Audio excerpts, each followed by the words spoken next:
Rumaragasang pagpapala po sa ating lahat para sa ating pangaraw-araw na talata. Tayo ngayon ay nasa Genesis Kapitulo 28, versikulo 10 hanggang 12.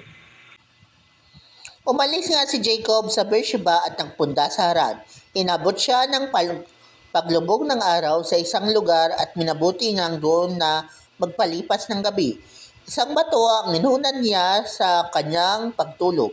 Nang gabing yaon, siya'y nanaginip. May nakita siyang hagdan na abot sa langit at na mamanhig manaog doon ang mga anghel.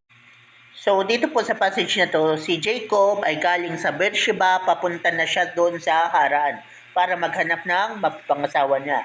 Pero, dahil nagbibiyahe siya, nag-stop over muna siya sa isang lugar dahil inabot na siya ng gabi at doon na siya natulog. Habang natutulog siya doon, may napanaginipan siya na nakikita niya yung hagdan na simula sa lupa hanggang papuntang langit at nagpapabalik-balik doon na umaakyat pababa yung mga anghel. So, yun na nakikita niya doon. So, kaya yun kasing gawin ni Lord na kung gusto kanyang kausapin, kaya niyang ikaw na kausapin sa pamagitan ng iyong panaginip. So, sa passage na to, yun ang napanaginipan ni Jacob.